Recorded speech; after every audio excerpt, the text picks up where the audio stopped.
오늘 주실 하나님의 말씀은 요한복음 우리 1장 35절에서 42절입니다. 다 함께 일어나시고요.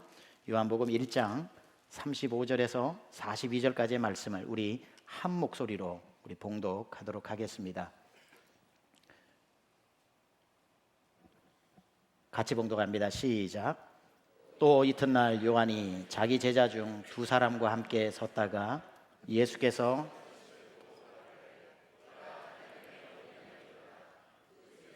그의 말을 듣고 예수를 따르거늘 예수께서 돌이켜 그 따르는 것을 보시고 물어 이르시되 무엇을 구하느냐 이르되 랍비여 어디 계시오니까 하니 랍비는 번역하면 선생이라.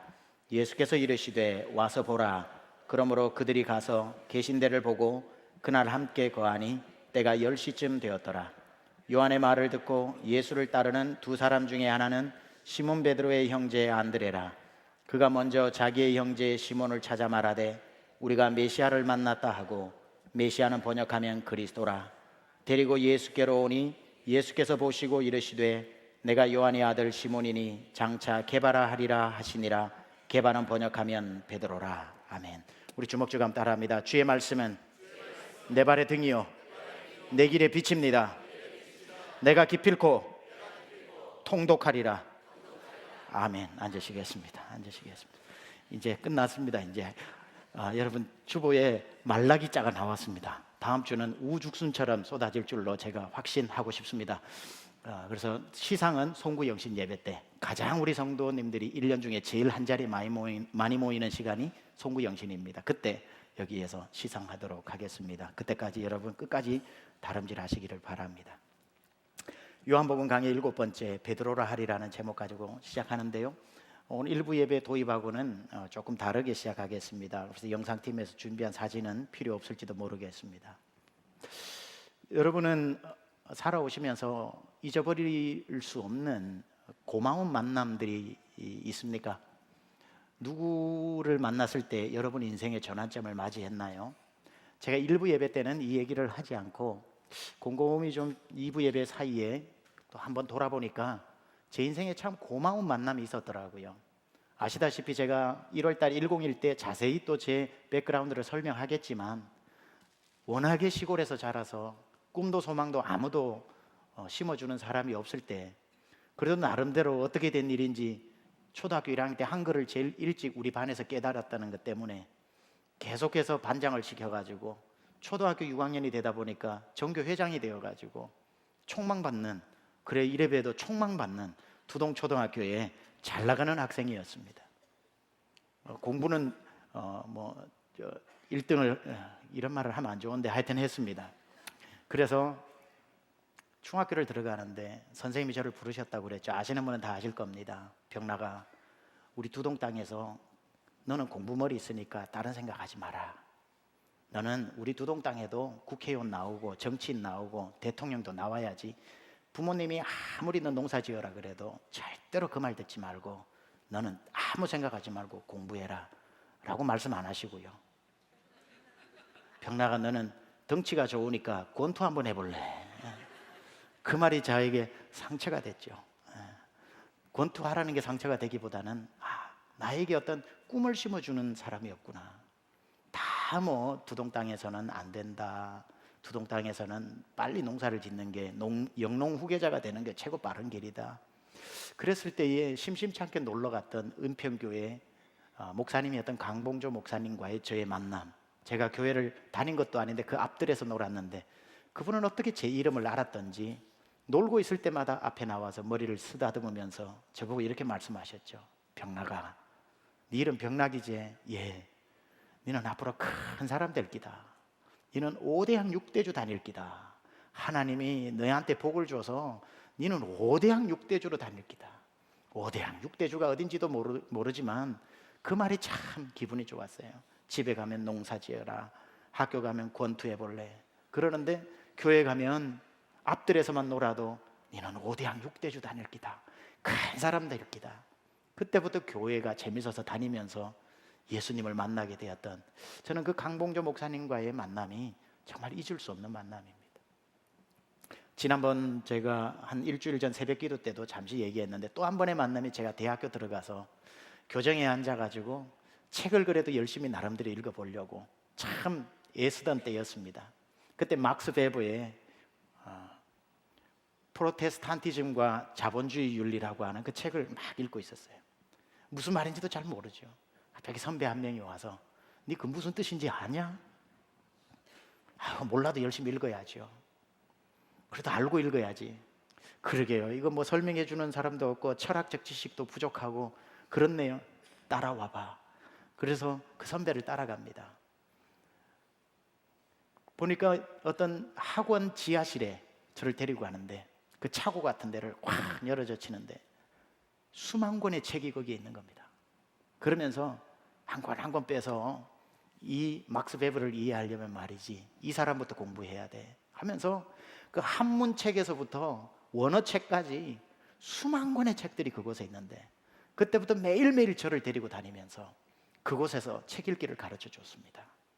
그때부터 지금까지 20년이 지나는데도 매해 가장 좋은 책들 한 30권 정도를 보내주면서 제 책 읽기를 계속해서 어드바이즈 해주는 그 만남이 있습니다. 그래서 내년에 한번 모시게 되었는데, 그런 제 인생의 전환점이 되는 고마운 만남들이 있습니다. 여러분의 삶에도 누군가를 만나서 삶이 변화되어지는 그런 경험들이 돌아보면 반드시 있을 겁니다. 저는 오늘 여러분에게 기가 막힌 한 가지 만남을 소개하려고 합니다. 아마 역사상 가장 중요한 만남 중에 하나가 아닐까 생각을 하는데, 그 만남은 예수님과 베드로와의 만남입니다. 하나님이 인간의 몸을 입고 이 땅에 오셔서 한 사람을 불러 수제자로 삼으시고 열방을 맡기고자 베드로와 예수님과의 이 기가 막힌 만남이 어떻게 펼쳐지는지 오늘 설교를 그 주제를 가지고 여러분과 함께 나누려고 합니다. 오늘 저와 여러분이 읽은 요한복음 1장 35절부터 42절까지는 주제를 따질 것 같으면 중심 주제 구절은 42절입니다.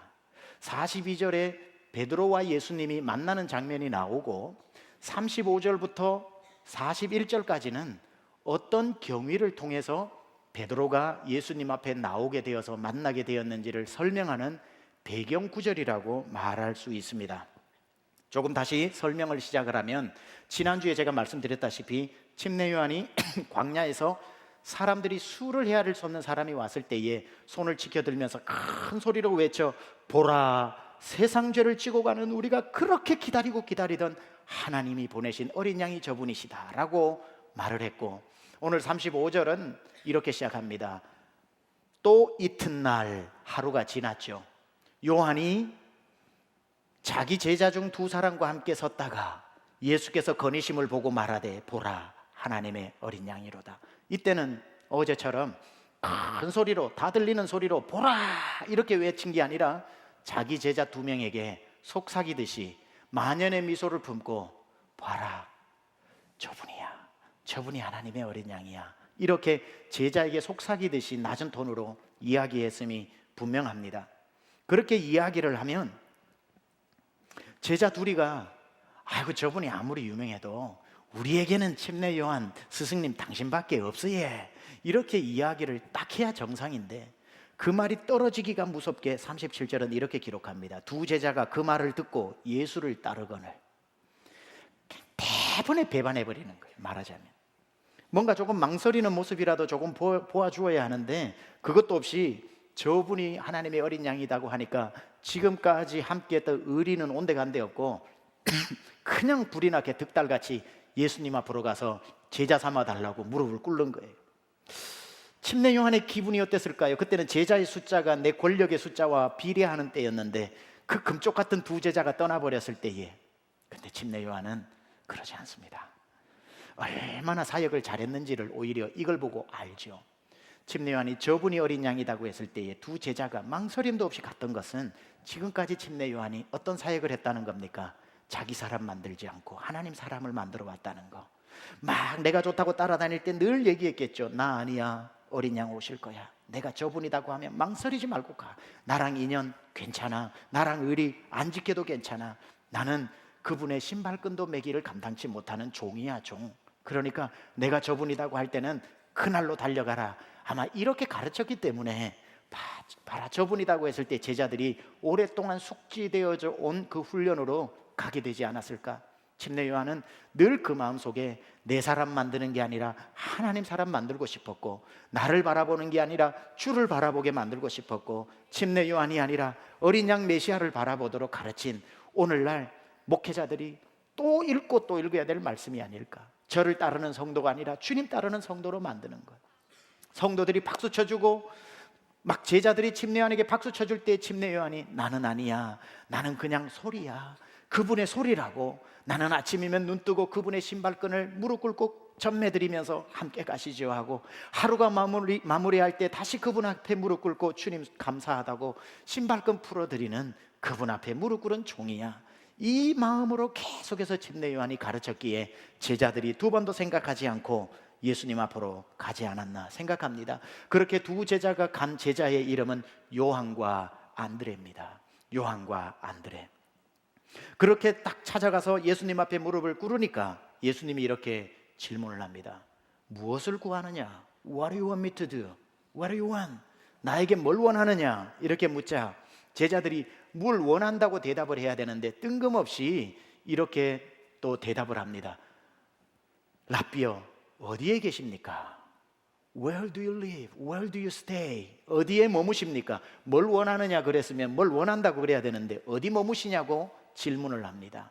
이 말은 어디에 머무시냐는 궁금증에서 나온 말이 아니라 당신이 어디에 머무시든지 간에 상관없이 우리가 가서 당신의 종이 되겠습니다, 제자가 되겠습니다라고 하는 제자 충성 선언의 표현법입니다. 어디 계십니까는 저희가 가서 모시겠습니다 이 뜻이죠. 대번에 제자가 되겠다는 뜻이죠. 그러니까 예수님은 단번에 말씀하십니다. Come and see. 와서 봐라. 가서 제자들이 봤을 때 눈이 휘둥그레질 정도로 호화로운 곳이었을까요? 침례 요한하고 거할 때하고는 비교도 안 되는 럭셔리한 곳으로 데려갔을까요? 아니겠죠. 예수님이 여우도 굴이 있지만 인자는 머리 둘 곳이 없다고 하신 것으로 봐서 그들을 데리고 간 곳은 초라하기 이를 데 없는, 그것도 템포러리로 임시로 머무는 처소였음이 분명하고요. 지역적으로도 갈릴리 지역이 아닌 예루살렘과 가까운 지역이었기 때문에 머무르는 초라한 장소였을 겁니다. 그럼에도 불구하고 그 예수님께로 나간 요한과 안드레는 그 예수님이 거하는 처소가 무엇이든지 상관없이 예수님이라고 하는 그 놀라운 영적 가마력과 그분의 나타나는 카리스마와 그 아우라와 그 포스와 그 모든 것 때문에 이분을 내가 종신 따라다녀야 되겠다라는 마음이 그 문에 들어서자마자 생겼음이 분명합니다. 오늘 본문에는 그 시간이 10시였더라 이렇게 나오는데 유대인 시간으로 10시고요. 오늘날 시계로 바꾸면 오후 4시쯤 된 겁니다. 오후 4시쯤이면은 이제 해가 니웃니웃 넘어가기 직전입니다. 하루가 끝나가기 얼마 되지 않는 이때에 고맙게도 안드레라고 하는 사람이 자기의 형제가 있는데 시몬이고 다르게 이름하여 베드로입니다. 내 이 귀한 분을 나 혼자 봐서는 안 되겠다. 이 밤이 지나기 전에 내 형을 데리고 와야 되겠다 하고 예수님 잠시만 계시라고 몇 마디 나누는가 싶더니만 막 달려가가지고 자기 형 베드로에게 가서 시몬에게 가서 숨을 헐떡이면서 빨리 와보라고. 왜 그러냐? 빨리 와보라고. 왜 그러냐고. 그러니까 이렇게 얘기하죠. 우리가 메시아를 만났다고. 빨리 오라고. 40절 41절입니다 요한의 말을 듣고 예수를 따르는 두 사람 중에 하나는 시몬 베드로의 형제 안드레라. 그가 먼저 자기 형이죠 시몬을 찾아 말하되 우리가 메시아를 만났다 하고, 메시아는 번역하면 그리스도라. 자, 그렇게 해서 아니 메시아를 네가 만났다고? 정말? 하고 베드로가 막 안드레의 손에 이끌려서 예수님 앞으로 가서 그 숙소에서 만나게 되는, 제가 아까 앞에서 말했던 강봉조 목사님과의 만남, 최병훈 형님과의 만남, 이런 걸 다 뒤로 하고 예수님과 베드로가 만나게 되는, 베드로의 인생이 바뀌어져 버리는 예수님과의 만남이 드디어 조그만한 한 초라한 집에서 일어나게 된 겁니다. 자, 그런데요, 성경을 좀 읽어본 우리는 여기서 좀 궁금증이 생깁니다. 이게 예수님과 베드로가 첫 만남이었을까 아니면은 첫 만남이 아닐까? 우리가 흔히 알기로는 예수님과 베드로가 첫 만난 것을 어디에서? 고기를 다 한 마리도 못 잡고 갈릴리 호숫가에서 처량하게 그물을 싣고 그물을 깃고 있다가 예수님이 오셔가지고 깊은 곳으로 가서 그물을 한번 던져봐라. 밤이 맞도록 던졌지만 안 올라오는데 말씀에 의지해서 던져보겠습니다 했는데 그물이 많이 올라오니까 무릎 꿇고 주여 저는 죄인입니다, 저를 떠나십시오 하고 이제 너를 사람을 낚는 어부가 되게 하리라, 고기 그만 잡아라 하고 데려가니까 그물과 배를 버려두고 쫓았더라. 이게 예수님과 베드로의 첫 만남이라고 우리는 알고 있는데 요한복음에서는 오늘 첫 만남을 이걸로 기록을 하고 있거든요. 그러면 그게 진짜일까요? 이게 진짜일까요? 그게 첫 만남일까요? 이게 첫 만남일까요? 성경의 양쪽에 다 마태복음에는 그렇게 기록되어 있고 요한복음 이게 처음이라고 그러는데 어느 게 처음일까? 둘 다 거짓말일 수는 없기 때문에 둘 다 참말이라면 분명히 어느 하나는 먼저 있어야 되고 어느 하나는 그 다음에 따라와야 되는데 저는 틀림없이 오늘이 첫 만남이라고 봅니다. 왜냐하면 설명을 한번 드려볼게요. 이게 100% 확실하다고는 제가 말할 수는 없지만 거의 틀림없이 이게 첫 번째 만남이고 그게 두 번째 만남일 확률이 있습니다. 자, 오늘 이 처음에 요한과 안드레가 예수님 앞에 와가지고 보고 이분 메시아다 하고 안드레가 형 데리러 가는 동안 학자들은 요한은 자기 형제 야고보 데리러 갔다 그랬습니다. 요한은 야고보 데리러 가고 안드레는 베드로 데리고 가가지고 와가지고 네 명이 그날 4시에 예수님 만났고 둘이가 얘기 좀 나누다 보니까 한두 시간 흘러가지고 이분 메시아다 생각하니까 한 6시쯤 돼가지고 형이 있는 곳으로 가서 데리고 왔으니까 한 7시, 8시 됐겠죠. 그때 이 4명이 딱 앉아 있는데 예수님이 드디어 이런 말씀을 하셨을 겁니다. 내가 하나님의 아들로서 이 땅에 와서 12명을 뽑아서 3년 반 동안 훈련시키고 열방으로 파송하려고 한다. 나는 지금부터 12명의 제자를 뽑을 텐데 너희가 그 첫 번째 4명이다.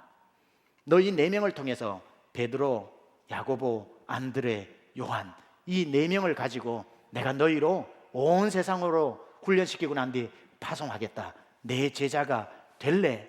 이제 고기 그만 잡고 사람을 낚는 어부가 될래? 그날 저녁 분명히 얘기를 했을 겁니다. 그랬을 때 이 4명이 너무 당황스럽게 그 말을 들었겠죠. 아니 그물도 버려두고 배도 버려두고 집도 버리고 이분을 따르라고? 머리가 막 복잡해지기 시작합니다.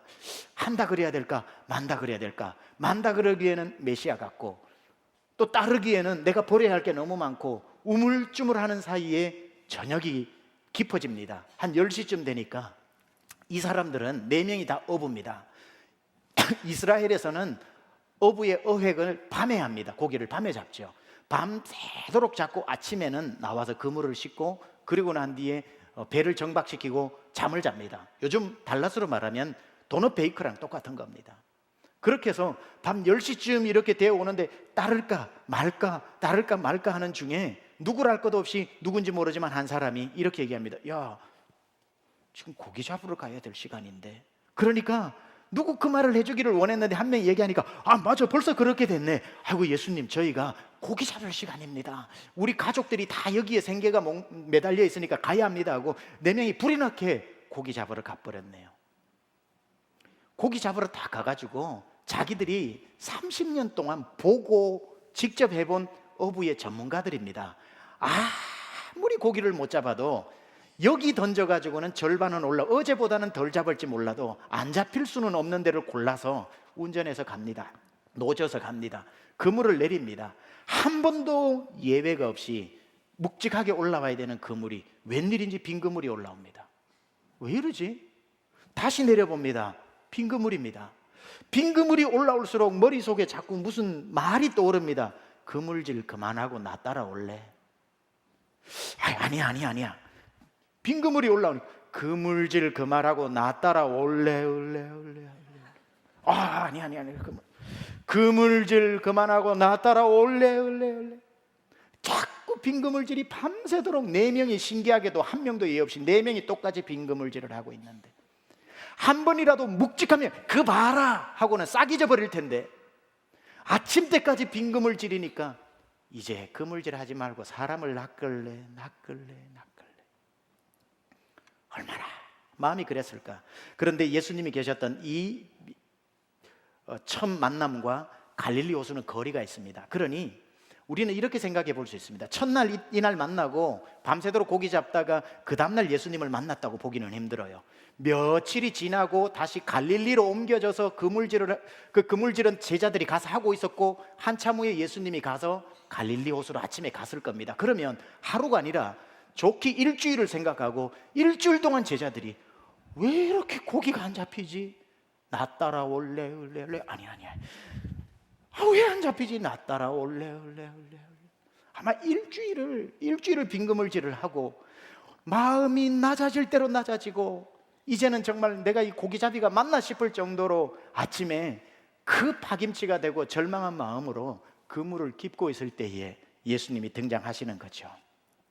등장하셔서, 그래, 고기 좀 잡았냐? 이제 항복하지. 한 일주일 땡겨봐서 알잖아. 오너라, 내가 너를 사람 낚는 어부가 되게 하리라. 내가 오라 그러면 그 다음부터 고기 안 잡혀. 몇 날 며칠 동안 그걸 고민하고 있었으니까 동의할 수밖에 없었겠죠. 맞다, 그래. 우리는 이렇게 생각하니까 부담이 돼요. 성경을 읽을 때 예수님이 어느 날 참 베드로에게 가서 그물 깃고 있는 거 보고, 야, 그물을 버려두고 날 쫓아와. 그러니까 베드로가 뒤도 안 돌아보고 그물도 버려두고 배도 버려두고 가족도 버려두고 예수를 쫓았더라. 와, 베드로 대단하다. 우리는 그렇게 못해. 자꾸 그렇게 생각하니까 베드로가 너무 대단하게 처음부터 시작부터 너무 대단한 사람이라고 자꾸 인식하는 경우가 있어서 베드로는 우리보다 다른 사람이라고 생각을 하는데 아닐 겁니다. 틀림없이. 오늘 요한복음 1장과 보통 마태복음에 나오는 부르심의 4장의 부르심 사이에는 베드로의 수많은 고민이 있었다고 봐야 되는 거예요. 그날 처음 만났던 밤 날 따라오라고 그랬는데 열흘 동안 빈그물질하면서 그분의 말이 사실 아닐까? 이제 내 삶이 평생 빈그물만 올리는 사람 아닐까? 고민하고 또 고민하고 고민의 깊은 사색 뒤에 주님이 오셔서 나 따라오너라 하니까 의지적 결단으로 그래 하고 내려놓고 주님을 따를 수 있었던 거라고 보는 거죠. 그래야 납득이 되지. 아니 도대체 예수님이 오라 그러니까 다 버려두고 쫓을 사람 이 중에 몇 분 계십니까? 실패해보고 하는 것마다 안 돼보고 자꾸 그럴수록 주님이 날 부르시는 것 같고 나중에 하다가 순종해서 이 자리까지 앉아 있는 게 저와 여러분 아닙니까? 자, 이런 걸 배경을 두고 다시 이제 처음 만나는 오늘 본문으로 돌아갑니다. 숨 넘어가는 소리로 동생이 와서 형 메시아를 만났으니까 빨리 가보자고. 지금 밤이 깊어오기 전에 그분 얼굴 알아볼 때 빨리 가보자고. 다 갔는데 드디어 예수님과 베드로가 딱 만나는 순간에 기본적으로 예수님이 이렇게 물으셔야 되는 거 아닙니까? 네 이름이 뭐냐? 그래야 되는데 예수님은 그렇게 안 하시고 시몬의 이름을 벌써 알고 계시면서 뭐라고 얘기하시냐면 너 앞으로 베드로다.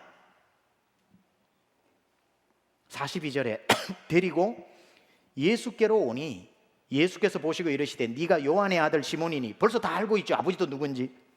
장차 게바라 하리라 하시니라. 게바는 번역하면 베드로라. 대뜸 시몬을 보고 자기 이름 멀쩡하게 시몬이 있는데 예수님이 너 시몬 아니다. 오늘부터 베드로다. 그 뜻이 뭔 줄 알지? 반석이다. 너 반석 같은 믿음이야. 이름을 바꿔주시는 거예요. 여러분, 이스라엘에서 누군가가 누군가의 이름을 바꾸어 준다는 것은 무엇을 의미하냐면 너와 내가 이제 새로운 관계로 들어갔다는 겁니다. 새로운 관계가 형성되어지고 이 사람이 이 사람의 이름을 불러줄 때는 그 이름 속에 뭐가 있냐면 내가 너에 대한 계획과 기대와 약속이 들어가 있다는 뜻입니다. 그래서 너는 베드로다라고 할 때는 앞으로 나의 계획과 기대와 소망을 넣어놓는 거죠. 네가 오늘 베드로라고 하지만 내가 앞으로 베드로와 같은 믿음으로 만들어 줄게라는 하나님의 계획이 들어가 있는 거죠. 성경에는 이런 걸 종종 봅니다. 아브라함을 불러서 자식이 한 명도 없을 때 하나님이 진짜 부끄러워 밖에도 못 나가겠는데 이름을 바꾸어 버리십니다. 뭐죠? 아브라함이라고 그럽니다. 아브라함은 뜻이 뭐죠? 열방의 아버지랍니다. 자식이 한 명도 없는데. 그러니까 나가면은 자식이 없는데 열방의 아버지라고 부릅니다. 하나님 부끄러워서 못 나가겠습니다. 한 명이라도 있고 그런 얘기 들으면 모르겠는데. 근데 하나님이 미리 아브라함이라고 바꿔주신 게 뭐죠? 계획과 약속이라는 거예요. 지금 아무도 없지만 난 널 아브라함이라고 부를 거야. 왜냐하면 아브라함으로 만들 거니까. 사레를 불러서 자식 한 명 안 낳아봤는데 사라라고 부르십니다. 뜻이 뭐죠? 열국의 어머니라는 뜻입니다. 하나님 한 명이라도 주시고 그런 이름 부르면 부끄럽지도 않을 텐데 아무도 없어요. 주님은 그래도 사라다. 왜냐하면 내가 그렇게 만들 거니까. 이게 하나님이 이름을 바꿔주시는 이유거든요. 베드로를 불러서 베드로라 그랬을 때 베드로가 아이고 내가 뭐라도 하고 베드로가 돼야지요 라고 이야기할 때 주님 뭐라 그럽니까? 괜찮다. 지금은 베드로가 너에게 부담스럽고 부끄러운 이름일지 모르나 내가 네 안에서 일을 해서 베드로에 어울리는 이름으로 만들어주겠다 라고 하는 기대와 하나님의 계획이 들어있는 거죠. 너의 이름은 오늘부터 베드로다. 오늘 누가 베드로라는 이름을 너한테 말할 때 남들도 부르면서 베드로 하겠고 너도 아이고 내가 베드로 하겠지만 내가 너를 오늘부터 어떻게 베드로로 만들어가는지 네 눈으로 봐라. 네가 하는 게 아니라 내가 한다. 이렇게 주님 말씀하시는 거죠. 그래서 오늘 본문을 자세히 보면은 한 단어가 놓칠 수 없는 한 단어가 등장합니다. 장차 베드로로 하리라. 장차. 그래서 헬라어로 영어로 번역하면 이렇게 You will be called Peter 이렇게 됩니다. 네가 베드로라 불릴 것이니라. 자, 그렇다면 이걸 오해하면 안 돼요. 지금은 시몬으로 살다가 어느 날 어느 순간에 장차 어느 날에 베드로로 불러주시겠구나. 아닙니다. 성경을 보면 오늘부터 계속 그의 이름을 베드로라고 적어놔요. 그러니까 이건 뭐냐면 오늘부터 베드로라고 부를 거야. 그러나 언젠가는 장차 네가 베드로 같은 사람 돼 있을 거야. 내가 한다고 I will do it. 내가 한다고. 근데 저는요 이 본문을 보면서 베드로와 예수님과의 만남을 통해서 예수님이 베드로를 수제자 삼으셨다는 게 너무 감사한 거예요. 너무 고마운 거예요. 왜냐하면 베드로는 우리보다 조금 더 위대하지 않기 때문에 그래요. 위대한 사람 불러서 위대하게, 엑스트라 올디네리한 사람 불러서 엑스트라 올디네리하게 쓰는 거 재미없어요. 올디네리한 사람 불러서 엑스트라 올디네리하게 쓰시는 게 좋거든요.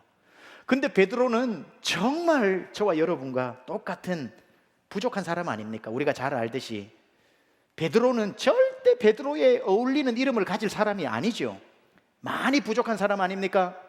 사복음서에 보면 베드로의 성공담이 몇 번 나옵니까? 전부 실패담만 나오죠. 꼭 우리 같지 않아요? 달라스에서 하루하루 살아가는 저와 여러분의 모습이 베드로와 오버래핑이 되는 이유가 저뿐입니까? 우리의 모습 아닙니까? 실수 많죠. 베드로 혈기 많죠. 성격은 또 얼마나 업앤다운이 심합니까? 비범함보다 평범함이 많았고 화낼 때 화내버리고 비겁할 때 비겁하고 예수님 부인해버리고 물에서 겁나서 물에 빠질 때 겁날 때 다 겁내버리고 뭐 수제자라고 할 때 수제자가 적인 게 하나도 없어요.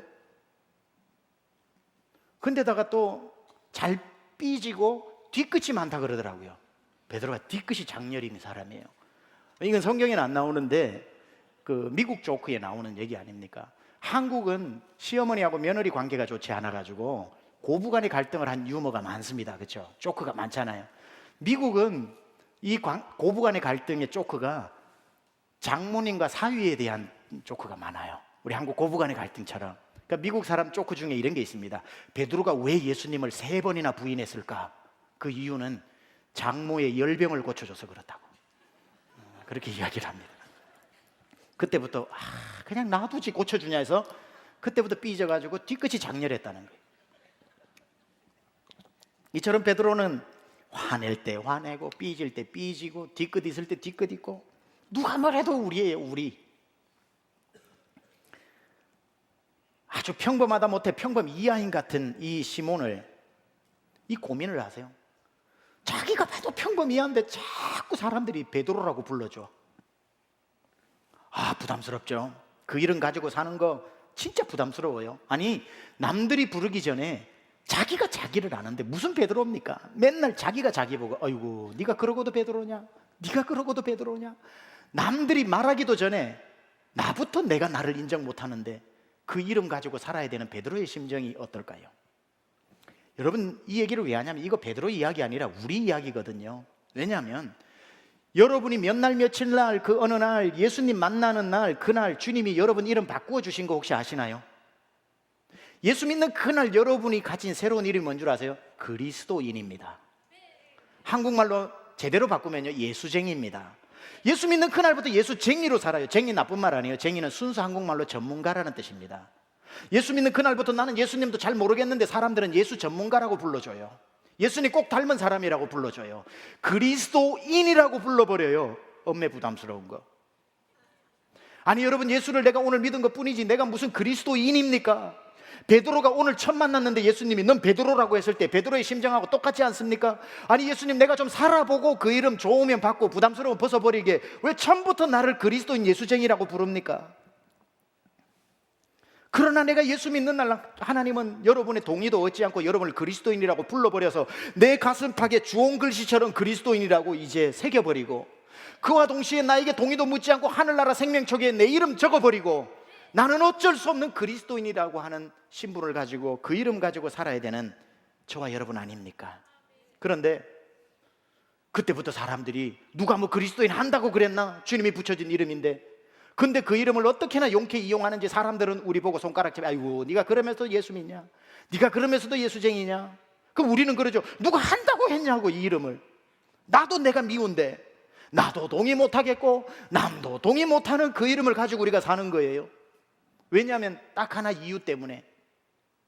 주님이 이렇게 말씀하신 거예요. 누가 뭘 했냐? 누가 네가 잘났다고 그랬냐? 내가 너 예수 믿는 날 그리스도인이라고 불러줬을 때에 대단해서 불러준 줄 아냐? 남들이 그리스도인이라 네가 그러고도 그리스도인이냐고 하는 말 100번 해도 다 맞는 말이다. 네가 스스로 묻기를 나 같은 사람이 그리스도인이냐고 말하는 거 100번 해도 맞는 말이다. 내가 늘 생각해도 넌 그리스도인하고 거리가 한참 멀어. 그러나 내가 너의 이름을 오늘 그리스도인이라고 부르고 장차 너를 그리스도인으로 만들겠다. 네가 하는 게 아니라 내가 한다고. 네 안에서. 이게 주님이.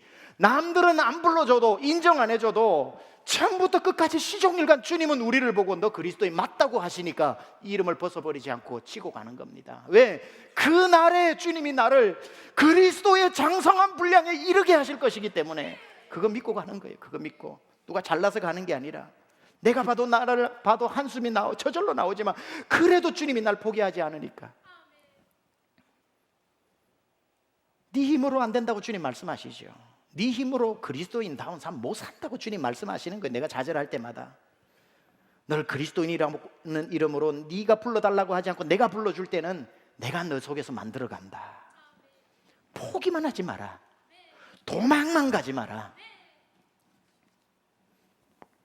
라스베가스에서 목회하시는 어느 목사님 책을 제가 지난주 읽으면서, 그분이 라스베가스에는 다 죄를 짓는 분들이 많이 있잖아요. 죄 때문에 고민을 합니다. 그분이 주일 때마다 설교를 한답니다. 여러분, 죄 짓고 죄 짓는 거 주님이 다 용서해 주십니다.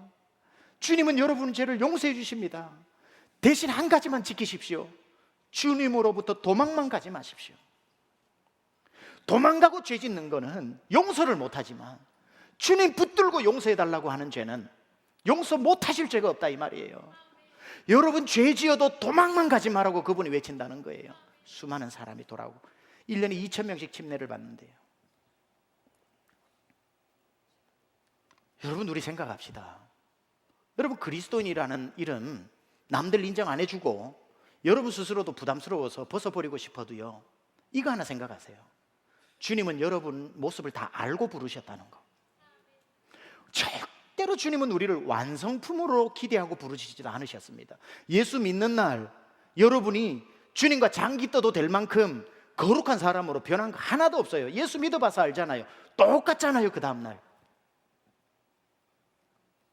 베드로를 불러놓고 너 오늘부터 베드로라고 해놓고 주님이 다음날 베드로 한번 실수하니까 야, 너 그런 사람이었어? 하고 차버리시는 그런 분 아니시잖아요. 베드로가 자기가 어떤 사람이라고 말하기도 전에 예수님은 그의 이름도 아버지도 성격도 성질도 다 알고 부르시고 난 뒤에 괜찮다, 내가 만들어간다. 베드로가 완성품이 아니었을 때 부르신 것처럼 주님은 우리가 완성품이 아닐 때 부르셨습니다. 저와 여러분이 어떤 존재인 줄 아세요? 언제 예수 믿었든지 간에 상관없이 여러분은 매일매일 만들어져 가고 있다는 사실입니다. 주님이 여러분을 만들어 가고 있다는 사실이에요.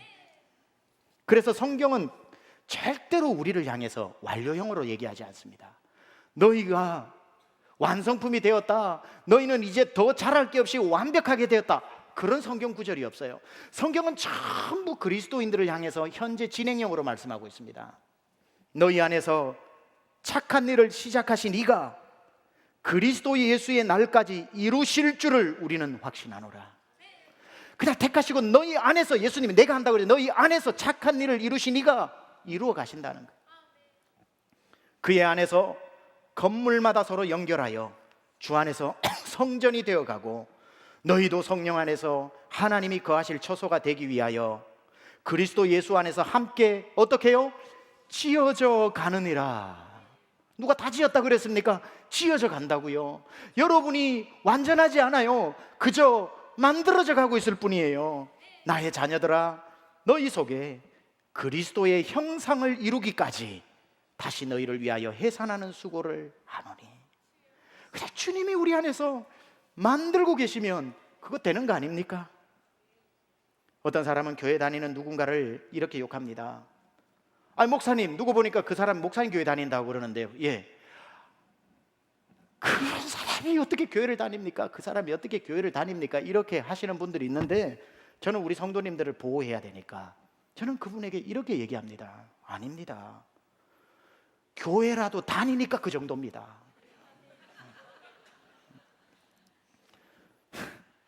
안 다녔으면 그 정도도 못 사는 분입니다. 그 사람 과거나 알고 그런 소리를 하세요. 그럽니다. 제가. 우리는요, 사람을 볼 때 오늘을 봅니다. 저 사람 잘못된 행동을 하면요, 어이구 저 인간 이렇게 생각을 하지만 우리 주님은요, 통째로 보십니다. 오늘을 보고 손가락질 안 하시고요, 어디서 출발했는지를 보시고, 남들은 만족하지 않을 수준이라도 주님은 출발했는 선을 아니까 저만만 해도 저 사람 되게 잘하는 거다 그러셔요. 여러분, 사람마다 믿음이 똑같이 잘합니까? 10년 신앙생활하면 똑같이 10년째 신앙 잘하던가요? 여러분, 자녀를 10명 낳아보니까 10명이 똑같이 키가 자라고 똑같이 IQ가 똑같던가요? 한 배에서 낳은 자녀도 10명이 키도 다 다르고 성격도 다르고 IQ도 다르잖아요. 속도가 다 다르잖아요. 저도 사형제입니다. 사형제 중에 막내예요. 누님이 둘 있습니다. 본인들은 끝까지 160이라고 속이는데 아무리 많이 줘도 155예요. 아무리 많이 쳐줘도 155예요, 키가. 저는 175거든요. 최근에 재보니까 176으로 1cm 늘었더라고요. 저는 아직도 크고 있는데 155예요. 한 배에서 나도 달라요. 저희 형님은 끝까지 170이라고 우기는데 아무리 많이 쳐줘도 165예요. 제 옆이 이렇게 옵니다. 저만 커요. 저만 커요. 한 배에서 나도요, 성숙도가 달라요. 저희 형제 위에 3명 40 넘어가면서 다 백발 돼버렸어요. 흰머리가. 저희 부모님이 40 넘으시면서 다 백발 됐거든요. 저는 40 넘고도 흰머리 하나 없어요. 지금 이게 어떻게 된 일인지 모르겠어요. 성숙도가 달라요. 이게 뭐가. 그래서 저는 어릴 적부터 저희 집 3명은 지금 뭐 다 아줌마가 돼서 뭐 나올 때 나오고 다 그랬지만 다 빼빼 말랐어요. 저만 어릴 적부터 퉁퉁했어요. 그러니까 맨날 우리 동네 사람들도 그러고 저희 부모님도 니는 다리 밑에서 주워왔다 그랬어요. 니는 다리 밑에서 주워왔다 그러고, 제가 좀 말 안 들으면 늘 빨리 네 엄마 찾아가라 그랬어요. 저희 엄마. 네 엄마 빨리 찾아가라고. 생긴 것도 다른데 자꾸 다리 밑에서 주워왔다 그러니까 제가 진짜 그런 줄 알고 상처를 받았어요. 나중에 몇 년 전에 제가 운동을 하면서 30파운드를 뺐죠. 딱 빼고 거울을 보는데 거울 안에 저희 형님이 있는 거예요. 그래서 형제인 줄 알았습니다. 다 빼고 나니까 똑같은 얼굴이 나오는구나. 한 배에서 나도요, 다 키가 다르고 다 다릅니다. 여러분 한번 생각해 보세요. 영적인 성장도 달라요. 어떤 사람은 지력이 있어가지고 예수 믿고 난 뒤에 성경 1도가 아무것도 아니고요, 읽는 것마다 이해가 되고요, 지적 욕심이 있어가지고 주석책 영어로 된 것도 다 보는 사람이 있어요. 다 아무 문제 없어요. 그런데 어떤 사람은 예수를 믿고 아무리 성경을 읽어도 이해가 안 되는 사람이 있잖아요. 그분과 그분이 신앙 성숙이 어떻게 같을 수가 있겠어요? 달라야죠. 그런데 그걸 두고 이 사람은 믿음이 좋고 이 사람 믿음 나쁘다고 말할 수 있나요? 그러면 안 되죠. 우리는 그렇게 말해도 주님은 아신다고요. IQ도 알고 다 아신다고요. 여러분 이런 생각 한번 해보세요. 이 중요한 얘기입니다.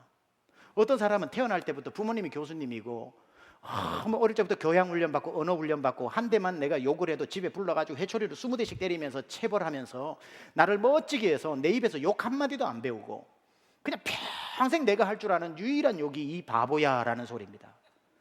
그 사람이 예수를 믿었어요. 그냥 예수를 믿고 자기는 그냥 화나면 다른 말 안 쓰고 어차피 욕을 모르니까 이 바보야 라고만 얘기합니다. 그 사람들이 감탄을 하는 거예요. 오, 저 집사님 정말 믿음 좋다. 욕을 안 해. 바보야 라는 말이 다야. 정말 믿음 좋다고 생각합니다. 따지고 주님 보실 때는 변화는 뭐냐면 바보야 했는데 바보야 안 해야 변하거든요. 근데 보세요. 어떤 사람은 태어나면서부터 동네가 험악하고 부모님이 험악하고 동네 전체가 욕을 빼버리면 문장이 형성이 되지 않는 그런 환경에서 그냥 욕만 하고 자라다가 예수를 만났네요. 예수를 딱 믿는 순간에 여러분 욕이 다 잊어버리십니까? 경험을 따라서 얘기해 보세요. 예수 믿어도 욕 침해에 걸리지 않습니다. 욕은 그대로 다 기억이 나요. 조기 교육이 얼마나 무서운데 그게 잊어버립니까? 안 잊어버려요. 그러나 예수 믿고 난 뒤에 내가 이렇게 살아서는 안 되겠다 싶어서 욕을 줄여나가. 그래도 남들 볼 때는 욕밖에 없어. 나는 절반 줄인 건데도 남들 볼 때는 저 사람 입만 열면 욕이야. 그래서 딱 비교를 해보니까 이분은 이 바보야 이 말만 하고 이 사람은 예수 믿는데도 막 험악한 용어들이 막 나와. 그러면 사람들은 바보야라고 하는 사람 믿음 좋다고 그러죠. 주님은 그렇게 말씀 안 하십니다. 이 욕 여전히 쓰고 있는 이 사람이 훨씬 하나님 앞에 상이 커요. 왜냐하면 바보야라고 하는 사람은 하나도 안 바뀌었는데 이 사람은 절반이나 바뀌었거든요. 우리가 사람 보고 판단하면 안 된다는 거예요. 오늘을 보고 판단하면 안 된다는 거예요. 어디서부터 시작했는지를 봐야 되는 거예요.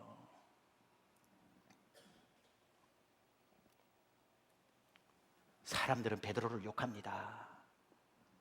주님은 욕 안 해요. 야, 예수님의 수제자가 뭘 저래? 오늘의 모습을 보지만 예수님은 갈릴리 오늘 이 요한복음에 처음 부를 때 얼마나 못난 사람이었는지 아니까 베드로가 쓰러져도 괜찮아 일어나, 배반해도 참아주시고 기다려주시고 용서해주시고 물에 빠지면 건져주시고 죄 지으면 용서해주시고 배신해서 마음 아파할 때 찾아와 주시고 배고플 때 먹여주시고 그렇게 또 참아주고 또 참아줘서 그 안에서 베드로를 베드로로 만드니까 나중에는 3,000명 앞에 설교해도 다 돌아오는 영적 가마력과 감옥에 집어넣어놔도 천사가 와서 열어주는 영적 권세를 가진 베드로다운 베드로로 하나님이 만들어 가시더라는 겁니다. 오늘 사람들이 여러분에게 손가락질 할 때 주님은 그러지 않습니다. 이 사람 지금 만들어져 가고 있는 중이라고 그렇게 보십니다. 여러분 지금 속썩이는 도무지 변할 것 같지 않은 남편과 아내와 자녀와 가까운 사람들 걱정하지 마세요. 그분들 안에 하나님은 만들어가고 계십니다. 오늘도 만들어가고 계셔요. 또 실수하고 또 실수하고 또 실수해도 남들은 한 번만 실수해도 밟아버리지만 주님은 또 용서해 주시고 또 용서해 주시고 우리를 여러분 안에서 착한 일을 시작하시니까 그리스도의 날이 이룰 때까지 여러분 완성품으로 만들어가게 될 줄 믿습니다. 그 주님과 함께 승리하는 저와 여러분 되실 축원합니다.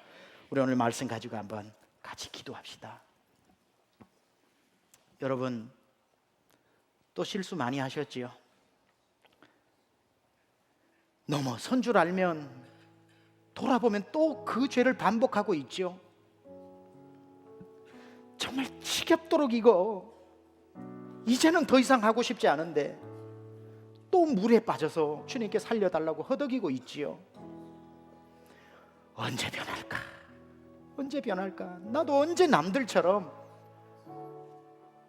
죄의 유혹에 없이 좀 믿음 생활 잘할 수 있을까? 부러워했던 적 많으시죠?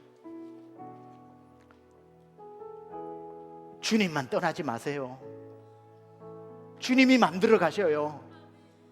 여러분 안에서 오늘 일하고 계시다고요. 오늘 이 시간 이렇게 기도합시다. 주님, 저를 붙잡아 주세요. 저는 주님 떠날 수가 없어요. 저는 주님밖에 없기 때문에 1000번을 실수해도 언제나 돌아가면 아무 일 없었다는 듯이 받아주는 분은 제가 살아오면서 오직 주님 한 분밖에 없었기 때문에 저는 주님조차 저를 외면하시면 전 정말 갈 데 없어요. 주님, 저에겐 주님밖에 없다고요. 주님 앞으로 나아갑시다. 주님 우리 붙잡아 주실 겁니다. 기도합시다. 하나님 아버지, 오늘 주님의 손을 다시 한번 붙잡고 나아갑니다. 연약한 줄 알아요. 주님, 제가 얼마나 부족한지 알아요. 주님, 주님의 뜻 한번 제대로 못 이룬 줄 알아요. 주님, 근데도 주님은 저보고 네가 하냐 내가 하지, 네가 만드냐 내가 만들지, 너의 부끄러운 이름이라도 가지고 가라. 내가 너 안에서 쉬지 않고 일하리라. 오늘도 손 내밀어 주시는 주님 앞에 나아갑니다. 아버지, 주님 앞에 기도하며 나아갑니다. 주님 붙잡아 달라고 기도하세요.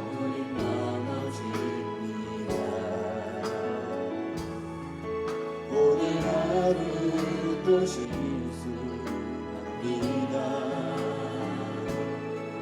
주의 긍휼을 구하니 죄인입니다. 우리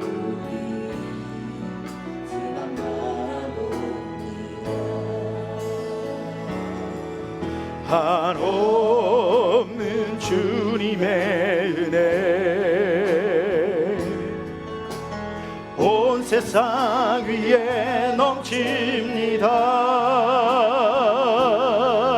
가릴 수 없는 주 영광 온 땅 위 주님이 그날에 반드시 우리를 만들어 가실 것입니다. 많이 길이 오니 우린 그 길 따라갑니다. 그날에 우리 이루시는 완전합니다. 우리 다 함께 일어나 찬양합니다. 다 함께 일어나서 한없는 주님의 은혜, 없는 주님의 은혜 온 세상 위에 넘칩니다. 가릴 수 없는 주 영광 온 땅이 충만합니다. 주님만이 주님 따라갑니다. 떠나지 않고 따라갑니다.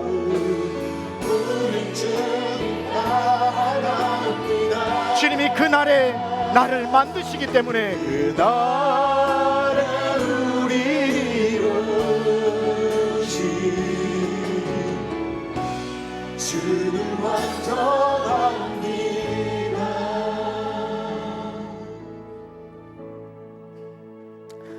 주님, 제가 많이 부족합니다. 남들이 굳이 지적해 주지 않아도 저희가 저희 자신에 실망할 때가 한두 번이 아닙니다. 저도 괴로운데 사람들은 저를 보고 손가락질합니다. 한 번만 실수해도 무서운 얼굴을 합니다.